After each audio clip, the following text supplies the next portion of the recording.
12월 2일 월요일 이 시간 하나님께서 주시는 말씀은 요한계시록 7장 9절에서 17절 말씀입니다. 9절에서 17절 말씀. 2일 후에 내가 보니 각 나라와 족속과 백성과 방언에서 아무도 능히 셀 수 없는 큰 무리가 나와 흰옷을 입고 손에 종려가지를 들고 보좌 앞과 어린 양 앞에 서서 큰 소리로 외쳐 이르되 구원하심이 보좌에 앉으신 우리 하나님과 어린 양에게 있도다 하니 모든 천사가 보좌와 장로들과 내 생물 주위에 서 있다가 보좌 앞에 엎드려 얼굴을 대고 하나님께 경배하여 이르되 아멘. 찬송과 영광과 지혜와 감사와 존귀와 권능과 힘이 우리 하나님께 세세토록 있을지어다. 아멘 하더라.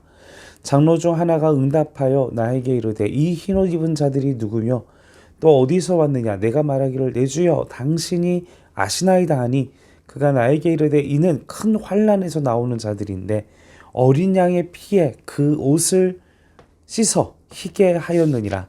그러므로 그들이 하나님의 보좌 앞에 있고 또 그의 성전에서 밤낮 하나님을 섬김에 보좌에 앉으신 이가 그들 위에 장막을 치시리니 그들이 다시는 줄이지도 아니하며 목마르지도 아니하고 해나 아무 뜨거운 기운에 상하지도 아니하리니 이는 보좌 가운데 계신 어린 양이 그들의 목자가 되사 생명수 샘으로 인도하시고 하나님께서 그들의 눈에서 모든 눈물을 씻어 주실 것임이라.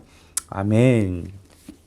자, 오늘 보면 계속해서 6장에 이어 7장 9절부터 17절까지의 본문인데 주일에 이 1절부터의 9절 말씀이 생략되어 있기 때문에 우선 서론에서 간략하게 이 말씀을 터치하고 오늘 본문 말씀 계속 이어가도록 하겠습니다.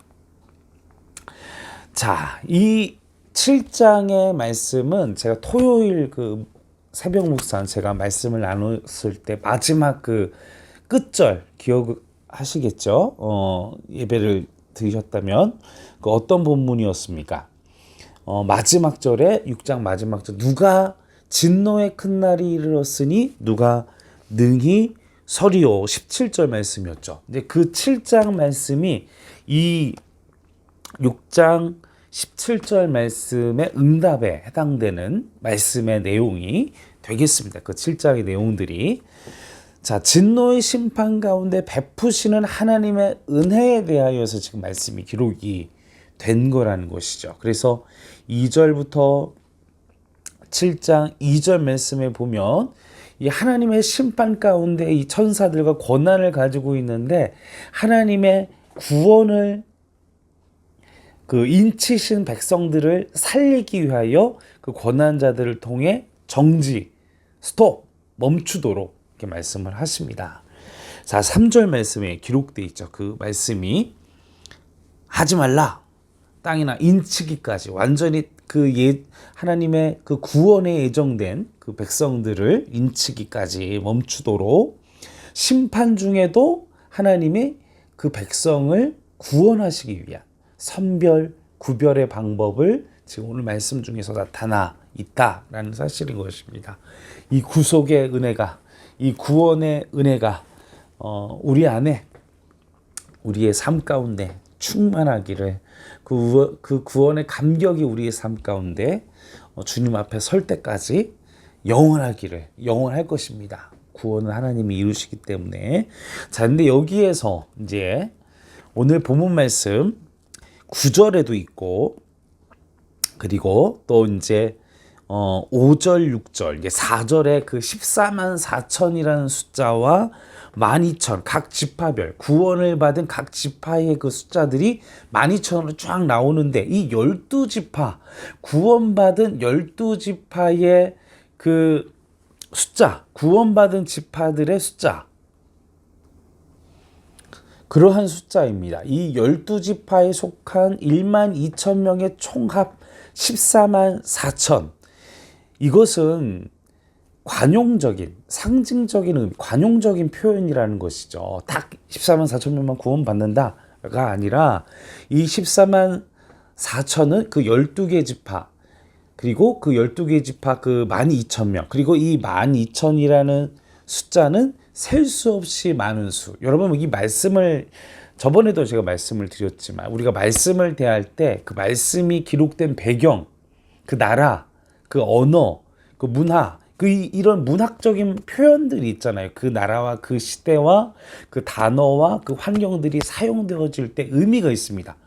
그런데 그걸 빼놓고 뭔가 어떤 개인에게만 그 시대에 그 사람에게 주시는 어떤 계시, 어떤 비밀한 막 이런 거 하면서, 근데 그렇다 보니까 이단들이 이 14만 4천이라는 숫자를 가지고 본인들이 막 전도하고 막 자신들의 세를, 근데요, 그 이단들의 공통점은 이 14만 4천의 숫자가 넘어가잖아요. 그럼 그들의 교리를 또 바꿉니다.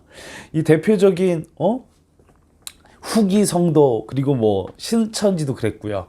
막 14만 4천 강조하다가 이거 얼마나 이 우매합니까? 그 이단자들의 이 말씀의 해석 방법은 너무나 자기적이고 너무나 인위적이기 때문에 이 말씀의 전체를 바라보는 게 아니라 상황과 배경과 그 하나님께서 그 수신자들, 말씀을 읽는, 말씀을 썼던 자들, 그리고 말씀을 대하는 자들에 대한 포커스를 정확하게 두지 않고 기억하시기를 바랍니다.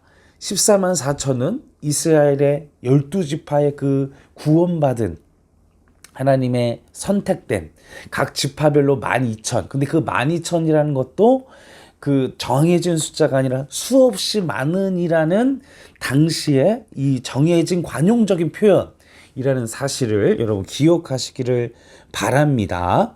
그래서 계시록 21장에 보면은 여러분 새 예루살렘 성전의 규모가 12,000 스타디온, 그리고 144규빗. 이게 실제 크기가 아니라, 이게 아까도 이 12,000이 뭐라고 했어요? 숨없이 많은 성도. 그러니까 이것도 이 어마어마한 끝없이 측량할 수 없는 하나님의 엄청난 규모의 성전을 관용적인 표현을 이렇게 하는 것입니다. 이걸 너무 숫자적인 것에 거기에 몰입하시면 안 돼요. 거기에서 이단과 잘못된 교리와 말씀에 대한 오해가 생겨난다라는 것이죠. 그런데 이 말씀의 지파들을 계속 여러분 5절부터 이제 8절 9절까지 보다 보면 빠진 지파가 있습니다. 에브라임 지파가 빠져 있어요. 그러니까 이 이야기는 뭐냐? 하나님께서 이 구원에 대해서 하나님의 주권하에서 구원이 이루어지기 때문에 그 구원에 대하여 이루어지지 못한 구원받지 못한 지파도 있다라는 것이고, 오직 우리가 기억해야 될 것은 무엇이냐? 하나님의 구원은 철저히 하나님의 은혜 속에 이루어진다라는 것을 우리에게 도전하고 경각심을 주는 것이라는 것입니다. 자, 오늘 본문 말씀 보겠습니다. 9절에. 자, 9절 말씀, 이제 드디어 9절 말씀에 2일 후에, 이제 2일 후가 뭐냐면, 아까 이제 이 인치심 14만 4천, 이 하나님의 선택된 백성들이 인치심, 구원을 받기 전까지 이 환란을 멈추고 그 인치심을 받은 그 후, 구원의 인을 받은 직후를 이야기를 하고 있습니다. 이 큰 무리들이 온 족속 백성과 방언, 다시 말하면 모든 민족과 열방 중에서 선택된 하나님의 백성을 상징하고 있는 것이죠. 자, 이들이 구원을 받았고 은혜를 받았고, 그래서 막 큰 소리로 외쳐 예수님께서 예루살렘에 입성하실 때 그 종려나무를 들었던 것처럼 이스라엘 백성들도, 여기에 나와 있는 주님의 백성들, 이 하나님의 인치심을 백성들이 큰 소리로 외치고 있습니다. 계속해서 9절 하반절, 종려 가지를 들고 보좌 앞에 어린 양 앞에 서서 10절 큰 소리로 외쳐 이르되 구원하심이 보좌에 앉으신 우리 하나님과 어린 양에게 있도다. 우리가 십자가의 은혜가 없다면 우리에겐 구원이 없습니다. 오직 예수 그리스도의 십자가, 보혈의 능력, 피 흘리신 그분에게, 주님께 영광을 돌리는 것이라는 것이죠. 우리가 가슴 벅찬 우리의 마음으로 주님 앞에 보좌에 앉으신 우리를 위하여 피 흘리신 그분께 예배하는 우리 온 성도가 되기를 간절히 소원합니다.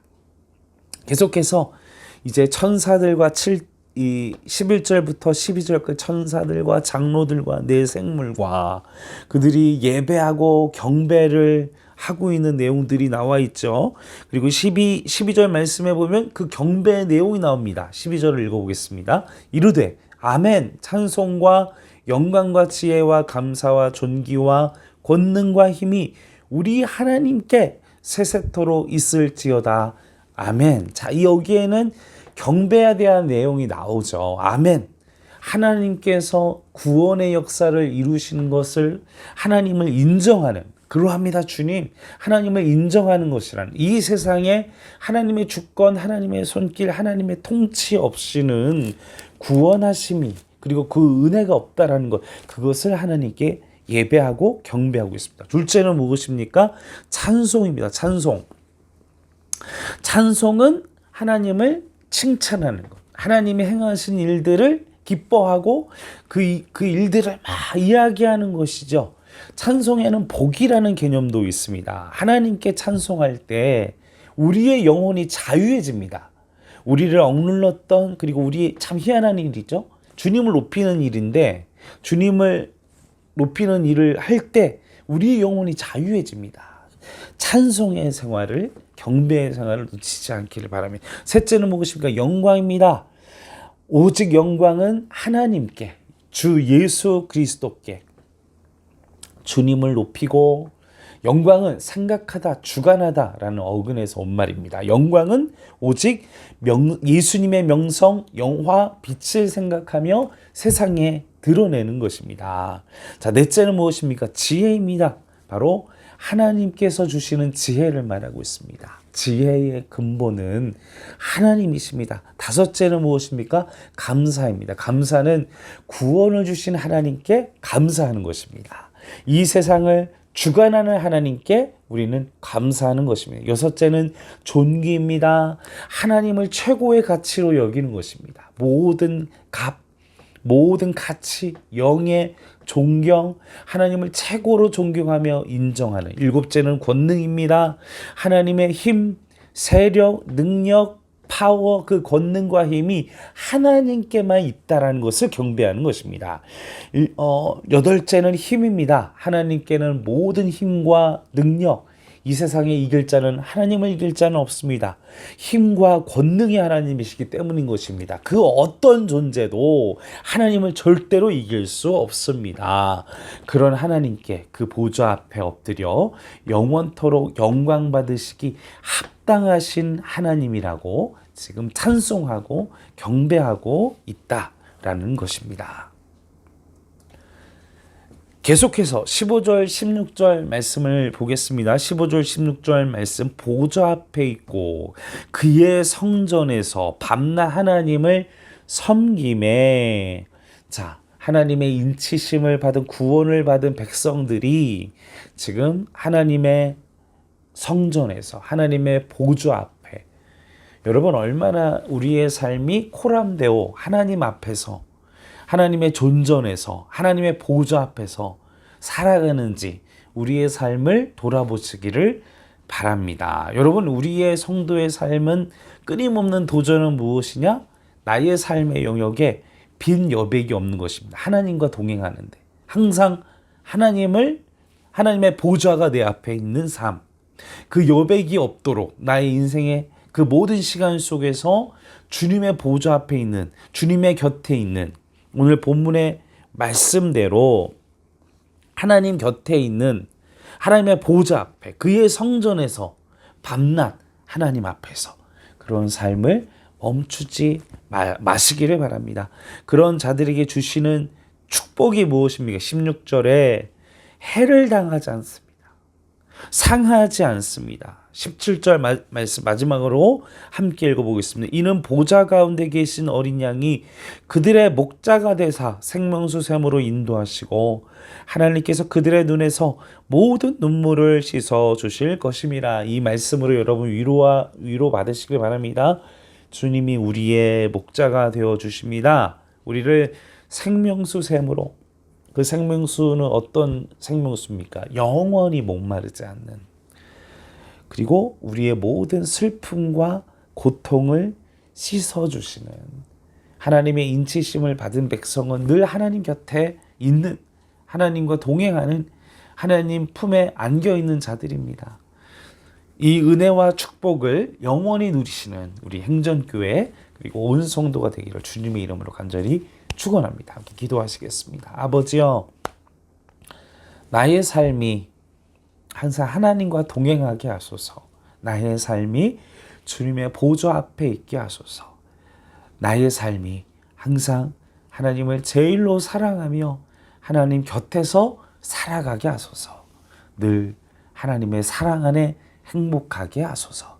모든 것을 아버지 앞에 맡겨오며 우리 구원하신 예수님의 이름으로 간절히 기도하옵나이다. 아멘.